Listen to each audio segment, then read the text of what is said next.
আসসালামু আলাইকুম। শুরু করছি আর মৃত্যু ভালোবাসি তোকে উপন্যাসের পর্ব 2। লিখেছেন সালমা চৌধুরী।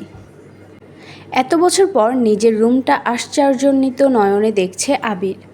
সেই পরিচিত ঘ্রাণ যেখানে সে নিজের জীবনের 12টা বছর কাটিয়েছিল, যেই রুমটা ছিল তার একান্ত ব্যক্তিগত, আজও তাই আছে। একটা জিনিসও এদিক সেদিক হতে দেননি আবিরের মা মালিহা খান। এমনকি রুমে বছরের পর বছর তালা দিয়ে রেখেছেন তিনি। যখনই ছেলের কথা মনে হতো, ছেলের রুমে এসে নীরবে কেঁদে যেতেন, যেন কেউ বুঝতে না পারে। আবির রুমে ঢুকে লাগেজ খুলে নিজের পরনের টি শার্ট হাতে শাওয়ার নিতে চলে যায়। শাওয়ার শেষে বের হলেন একটা কফি কালার টি শার্ট আর একটা ট্রাউজার পরে, হাতে টাওয়াল নিয়ে মাথার চুল মুছতে মুছতে। খাটে বসে আছে তানভীর, লাগেজ নিয়ে এসে রুমেই বসে আছে সে। তানভীরকে দেখে আবির জিজ্ঞেস করছে, কি হলো, কিছু বলবি? তানভীর মুচকি হেসে জিজ্ঞেস করছে, আচ্ছা ভাইয়া, ওই লাগেজটা ধরতে দিলে না কেন? কি আছে ওইটাতে? আবিরের চক্ষুদয়ে উদ্বেগ স্পষ্ট, চোয়াল শক্ত করে উত্তর দিল, ওইটাতে আমার পার্সোনাল কিছু জিনিস আছে। তানভীর হাসতে হাসতে উত্তর দেয়, সে পার্সোনাল জিনিসগুলো দেখতে চাচ্ছে আমার অবুঝ মন, কি করব বলো? স্বভাবসুলভ গম্ভীর কণ্ঠে উত্তর দিল আবির, কাউকে দেখানোর জিনিস আশা করি পার্সোনাল হবে না। তানভীর ভাইয়ের আপত্তিস্বর বুঝতে পেরে এই বিষয়ে আর কিছু বলেনি, শুধু জিজ্ঞেস করে, বিকেলে বের হবে? আবির উপর নিচ মাথা নেড়ে হ্যাঁ সূচক সম্মতি জানায়। তানভীর কথা না বাড়িয়ে চুপচাপ বিদায় নেয় রুম থেকে। আবির খাটের এক কোণায় বসে মোবাইল হাতে নিয়ে গুরুত্বপূর্ণ কিছু চেক করতে ব্যস্ত হয়ে পড়ে। মেঘ নিজের রুমে ঢুকে শপিং ব্যাগ খুলে 3টা ড্রেস বের করলো। 3টা জামাই অসাধারণ সুন্দর, 2টা গাউন ড্রেস আর একটা গর্জিয়াস কাজের 3 পিস।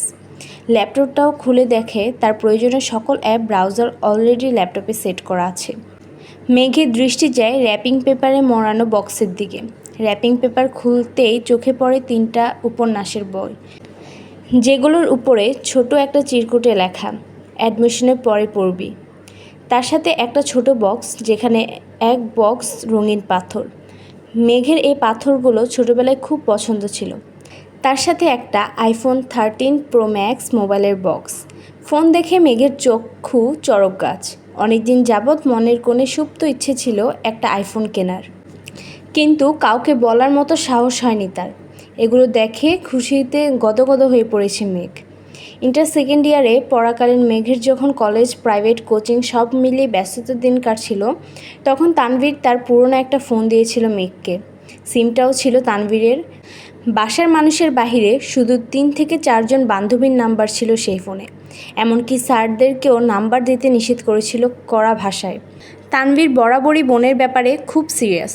ভাইয়েরা বোনকে শাসন করে ঠিক আছে, কিন্তু তানভীর মেঘকে একটু বেশি শাসনে রেখেছে এত বছর। এইচএসসি পরীক্ষা চলাকালীন সময়ে তানভীরকে খুব সাহস করে বলেছিল, ভাইয়া, পরীক্ষা শেষ করে আমায় একটা নতুন ফোন কিনে দিবা? অগ্নির দৃষ্টিতে তাকিয়েছিল তানভীর, যেন মস্ত বড় অন্যায় করে ফেলেছে। তারপর মেঘ নতুন ফোনের আশা পুরোপুরি ছেড়ে দিয়েছিল। আজ সে না চাইতেই আইফোন পেয়ে গেছে, ল্যাপটপ পেয়ে গেছে। এই যেন মেঘ না চাইতেই জল। আনমনে ভাবছে, মনে হয় তানভীর ভাইয়া বলেছে ফোন আনতে আর ল্যাপটপ আনতে, নাহলে উনি কিভাবে জানবে আমার ফোন নেই। এদিকে 1 ঘন্টা যাবৎ ফোনে মনোযোগ দিয়ে কী যেন কাজ করছে আবির। হঠাৎ আদি দৌড়ে এসে দাঁড়ায় দরজায়। আদি বলল, ভাইয়া তোমায় খেতে ডাকছে। আবির বলল, যা আসছি। 10 মিনিটের মধ্যে সাদা শার্ট পরে রেডি হয়ে নিচে নামলো আবির। অসময়ে তেমন কেউ নেই নিচে। বিকেল 4টা বাজে। সবার খাওয়া শেষ অনেক আগে। মালিহা খান বসেছিলেন নিজের ছেলের জন্য। ছেলের ফিটফাট হয়ে রেডি হওয়া দেখে মালিহা খান জিজ্ঞাসা করেছেন, কোথাও যাবি? আবির বলল, হ্যাঁ, একটু কাজ আছে। আবির চুপচাপ খাবার খাচ্ছে। ছোটবেলা যা যা সে পছন্দ করত সব রান্না হয়েছে আজ। সব খেতে পারেনি, যতটুকু সম্ভব খেয়ে উঠে পড়েছে। এর মধ্যে তানভীর হাজির হয়েছে। শান্ত কণ্ঠে বলল, ভাইয়া, রেডি আমি। এখন যাবে নাকি লেট হবে? এখনই বের হব। মালিহা খান রান্নাঘর থেকে ডেকে বলেছেন, গাড়ি নিয়ে বের হবি না? চাবি নিয়ে যা। গাড়ি লাগবে না আম্মু। 2 ভাই বের হয়ে গেল। যৌথ পরিবারগুলোর সবচেয়ে আনন্দময় সময় হলো সন্ধ্যাবেলা। বাড়ির সকলে মিলে হইচই করে, বিকেলের নাস্তা খাওয়া, একটু টিভি দেখা, খেলাধুলা করা, আড্ডা দেয়া। সমস্যা শুধু বড় ভাই। তানভীর সবসময় মেঘকে চোখে চোখে রাখে, কি করছে কি না করছে, কখন খাচ্ছে, পড়াশোনা করছে কি না, সব কিছু দেখাই যেন তার একমাত্র কাজ। কিন্তু মিম আর আদিকে কোনো দিন একটা ধমক পর্যন্ত দেয়নি তানভীর। এই কেমন দুমুখ ব্যবহার। তানভীর যতক্ষণ বাসার বাহিরে থাকে মেঘ ততক্ষণ মুক্ত স্বাধীন। তানভীর বাসায় না থাকায় 3 ভাই বোন মিলে ছুটোছুটি করছে। মেঘ যা বলে ছোট দুটা তাই করে।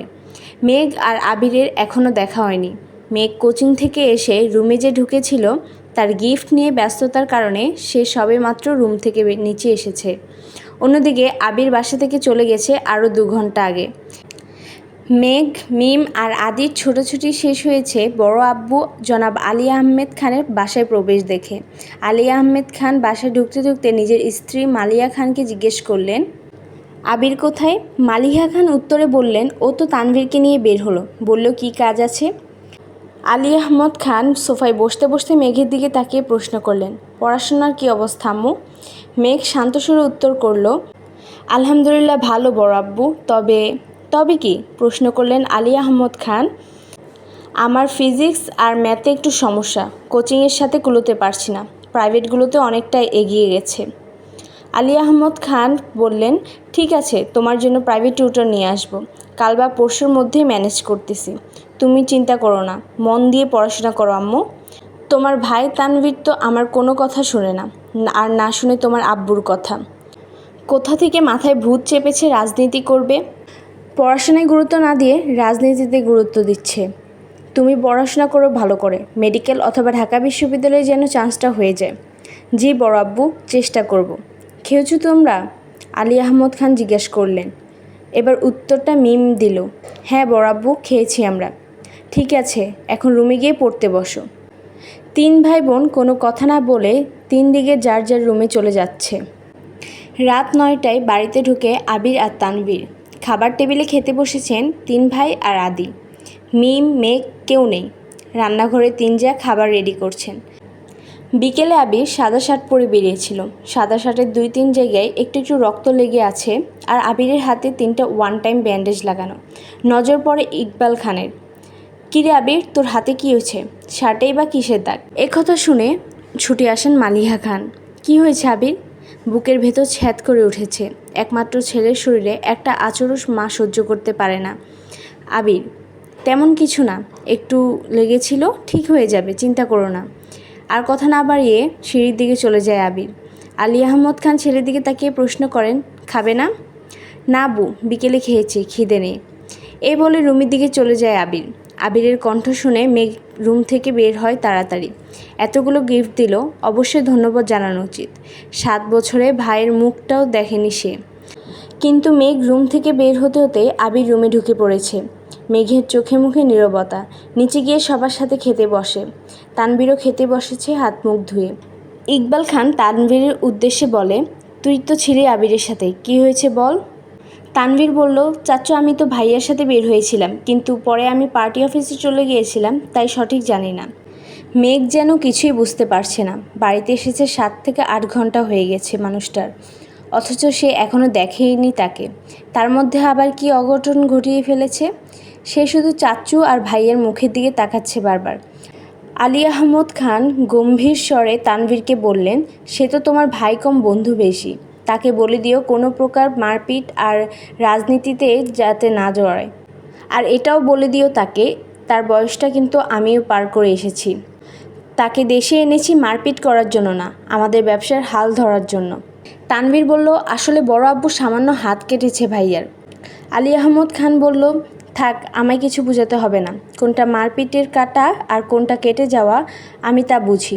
তুমি তো নিজের রাস্তা বেছিয়ে নিয়েছো, অন্তত তাকে বোঝাও এসবে যেন না জড়ায়। তানভীর বলল, জি বড় আব্বু। মেঘ আচমকা প্রশ্ন করে বসে, কি হয়েছে? তানভীর মেঘের দিকে চোখ রাঙিয়ে তাকিয়ে বলে, তুই চুপচাপ খা। ইকবাল খান বড় ভাইয়ের দিকে তাকিয়ে বলে, আবির কেন মারামারি করবে? এত বছর বাইরে ছিল ছেলেটা, এখানে ওর কে এমন শত্রু আছে? বাড়ির সবার মধ্যে নীরবতা, কেউ যেন কথা বলছে না।